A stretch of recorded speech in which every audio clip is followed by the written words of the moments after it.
Halo, jumpa lagi dengan saya Peter Ingeman. Senang sekali bisa bertemu lagi dengan Anda. Kali ini kita akan membahas topik yang cukup menarik, yaitu keinginan.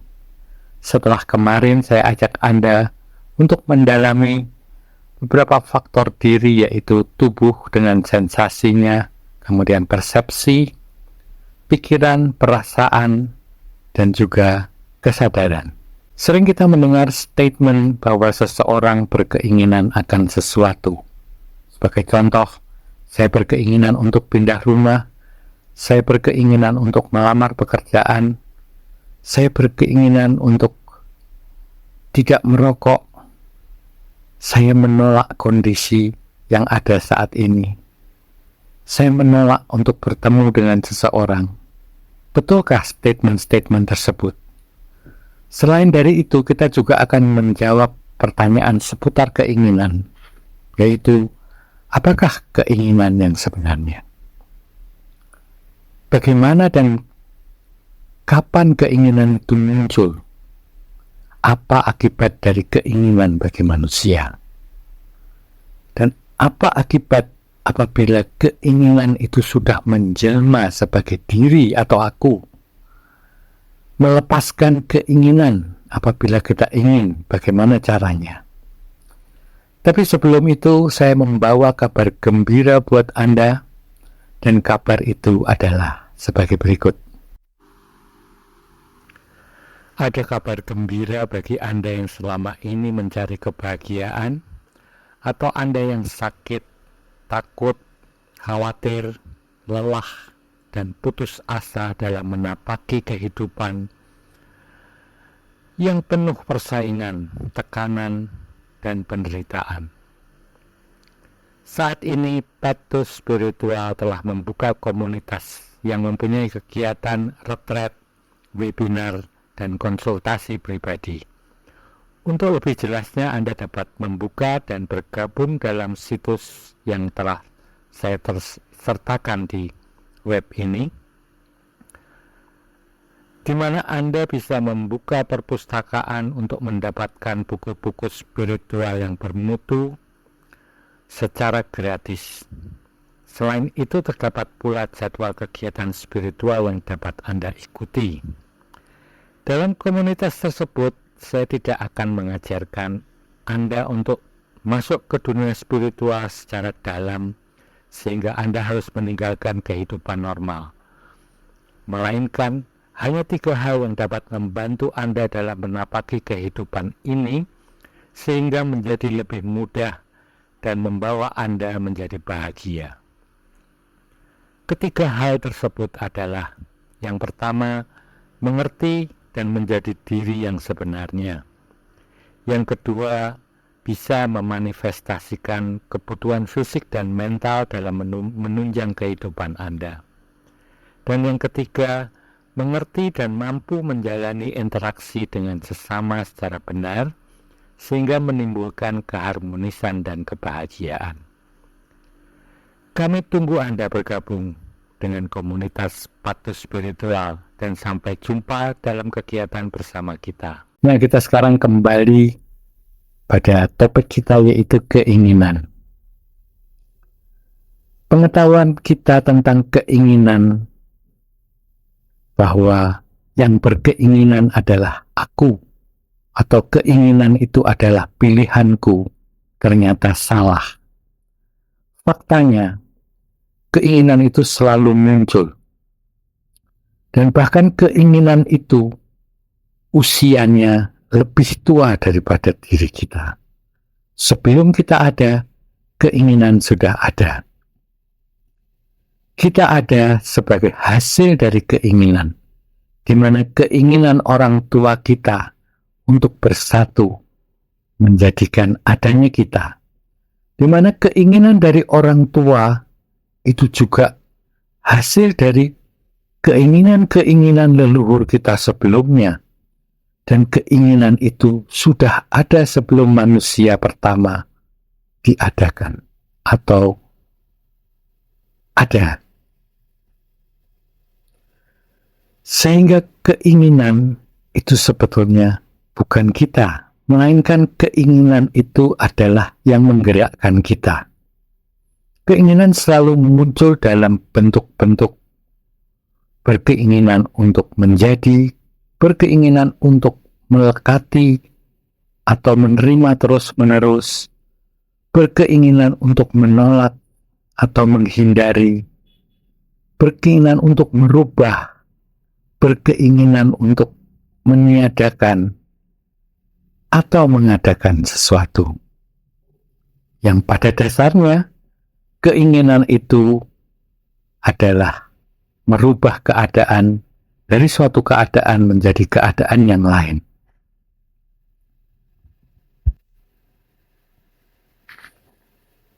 Jadi keinginan itu sendiri adalah sesuatu yang menggerakkan manusia. Tanpa keinginan, manusia tidak akan bergerak. Dan ciri daripada kehidupan itu sendiri adalah gerak. Sehingga tanpa keinginan, manusia mati,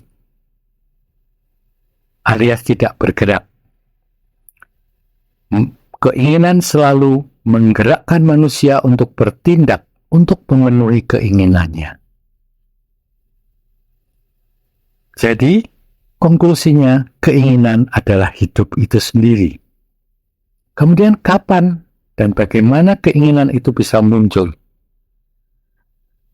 Kalau kita tarik dari awal bahwa dalam faktor tubuh manusia atau gugusan tubuh manusia yang dibagi menjadi 5 bagian seperti yang sudah saya katakan di awal pembicaraan kita, bahwa apabila indera kita bertemu dengan suatu objek, entah itu makanan atau makhluk lain, atau sesama manusia, atau suatu benda, suatu keadaan, maka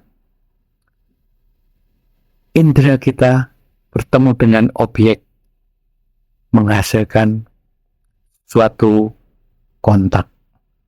Dan apabila kontak ini disentuh oleh kesadaran, maka akan timbul rasa. Rasa tadi membuat seseorang membedakan objek yang dilihat atau dirasakannya menjadi 2 bagian, yaitu menyenangkan dan tidak menyenangkan. Di mana adanya dirasa. Namun kita selalu salah dalam mengerti. Apabila kita makan durian, misalnya durian Malaysia yang manis, kita pikir rasa enak itu adalah milik durian. Tapi kalau itu milik durian, kita tidak pernah tahu bagaimana rasanya, sehingga kita harus menyentuhnya dengan indera kita, yaitu lidah, dan juga alat penciuman kita, yaitu hidung. Namun apabila kita sedang sakit, sehingga tidak ada kesadaran di dalam indera kita, contohnya pada waktu musim COVID, seseorang tidak bisa mencium maupun merasakan satu masakan. Sehingga durian tadi tetap tidak mempunyai rasa enak. Sehingga rasa enak juga tidak terdapat dalam indera kita. Namun, kontak dari indera kita, yaitu lidah dan hidung, dengan durian, kemudian disentuh oleh kesadaran. Dan kesadaran itu mengetahui bahwa rasa yang ditimbulkan adalah seperti ini. Dan kita memaknainya dengan rasa enak atau tidak enak. Jadi, enak atau tidak enak itu bukan pada bendanya. Atau bukan juga pada inderanya. Melainkan pada kesadaran manusia. Nah, kesalahan ini sering muncul. Apabila kita merasakan sesuatu yang enak, maka kita akan melekati, kita akan menginginkannya terus-menerus. Dan apabila kita selalu melekati, maka apa yang kita lekati itu menjadi diriku atau aku.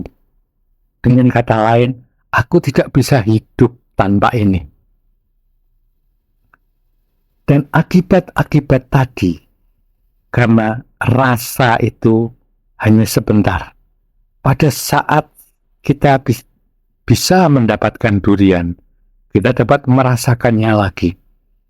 Tetapi apabila keinginan itu selalu ada dan kita tidak bisa memenuhinya, maka yang muncul adalah penderitaan atau satu kondisi yang kita tolak. Nah, sekarang kita tahu kapan dan bagaimana keinginan bisa muncul. Kapan, yaitu pada waktu terlintas pikiran akan sesuatu yang memberikan sensasi nikmat atau enak bagi kita, dan kita ingin terus mendapatkannya. Bagaimana keinginan itu muncul? Pada waktu kesadaran kita menyentuh satu objek yang berkontak dengan indera kita. Kemudian apa akibatnya bagi manusia? Kita mengetahui bahwa keinginan itu akan bisa dipenuhi ataupun tidak bisa dipenuhi. Apabila keinginan kita terlaksana atau terpenuhi, maka akan timbul rasa gembira. Kapan? Berapa lama rasa gembira tersebut akan tetap ada? Sebentar. Karena kita akan hambar dengan keinginan yang sudah terpenuhi. Kita tidak akan merasa puas lagi dengan terpenuhinya keinginan. Kita akan menginginkan sesuatu yang lebih besar. Sampai pada saatnya kita tidak bisa memenuhi keinginan tersebut. Sehingga yang timbul adalah rasa susah atau sedih. Berapa lama rasa susah tadi akan ada? Sebentar. Karena keinginan kita akan turun lagi. Kita akan menerima kondisi bahwa ini di luar kekuasaan kita, dan kita akan menurunkan keinginan kita menjadi hal-hal yang lebih mudah untuk dipenuhi. Sampai satu saat kita akan memenuhi, dan kemudian kita akan bahagia lagi sebentar. Kemudian membesar lagi. Dan ini adalah abadi pada manusia. Sehingga kalau kita menyadari bahwa susah dan senang itu akan abadi pada setiap orang, pada level-level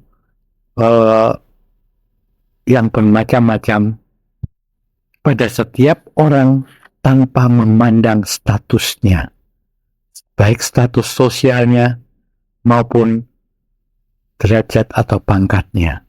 Setiap orang akan mengalami susah sebentar dan senang sebentar secara abadi. Seperti kita ketahui bahwa sesuatu yang amat sangat dilekati akhirnya bisa menjadi diri, atau sesuatu yang kita sebut sebagai aku akan menjadi atau terbawa oleh keinginan tersebut atau sesuatu yang dilekatinya. Misalnya, aku adalah pembalap karena aku tidak bisa hidup tanpa balapan. Aku adalah, atau kekayaanku, pangkatku, derajatku, kebangsawananku, keluargaku. Orang akan menjadi sesuatu yang dilekatinya. Apabila seseorang telah menjadi sesuatu yang dilekatinya, maka kondisinya akan rawan untuk menderita, untuk menjadi tidak bahagia, karena dia melekat pada sesuatu yang tidak abadi, sesuatu objek, baik itu yang berupa mental maupun berupa fisik, akan selalu berubah. Fisik kita tahu dari kecil berubah menjadi tua. Mental kita, pikiran kita, sebentar kita berpikir seperti ini, kemudian kita berubah lagi topiknya, di mana pikiran tidak pernah sama, selalu berubah. Demikian juga dengan perasaan, begitu juga dengan persepsi. Sehingga apapun objek yang dilekati oleh manusia itu akan selalu berubah. Dan perubahan itu adalah penderitaan. Karena suatu saat saya akan masuk pada suatu kondisi yang tidak saya inginkan. Kondisi yang disebabkan oleh perubahan. Nah, bagaimana kita bisa melepaskan sekarang keinginan kita? Bagaimana kita bisa melepaskan apabila kita merasa suatu saat kita dirongrong oleh keinginan kita? Tentu saja kita ingin bebas. Setelah kita tahu bahwa keinginan ini bukan keinginanku, tapi keinginan ini yang menggerakkanku. Tentu saja dengan suatu hikmat atau kebijaksanaan. Setelah kita mengerti bahwa keinginan itu bukanlah aku, keinginan ini adalah hidup yang menggerakkan, sehingga kita bisa mengatur arah daripada hidup. Bahwa kenikmatan yang kita inginkan atau sesuatu yang rasa yang kita dambakan, baik itu kondisi maupun rasa secara fisik, real, itu semua hanyalah rasa yang ditimbulkan kontak daripada indera-indera kita, di mana semuanya ini tidak ada yang abadi, semuanya ini berubah. Sehingga kalau keinginan itu mendorong kita pada sesuatu yang membahayakan, atau kita sadari bahwa ini akan membawa kita kepada penderitaan, sehingga dengan kesadaran bahwa keinginan itu hanyalah ingin merubah atau ingin mendapatkan terus-menerus suatu rasa enak tertentu, maka kita akan bisa melepaskannya dengan kesadaran, karena kita mengetahui dengan kebijaksanaan kita mengetahui bahwa itu hanyalah rasa yang tidak perlu kita lekati. Dengan kita mengetahui tersebut, kita akan selalu waspada terhadap kelima elemen tubuh kita atau kelima faktor dalam tubuh kita, dan juga keinginan-keinginan kita. Semoga apa yang saya bicarakan ini dapat memberikan wawasan lebih dan berguna bagi kehidupan Anda. Semoga berbahagia.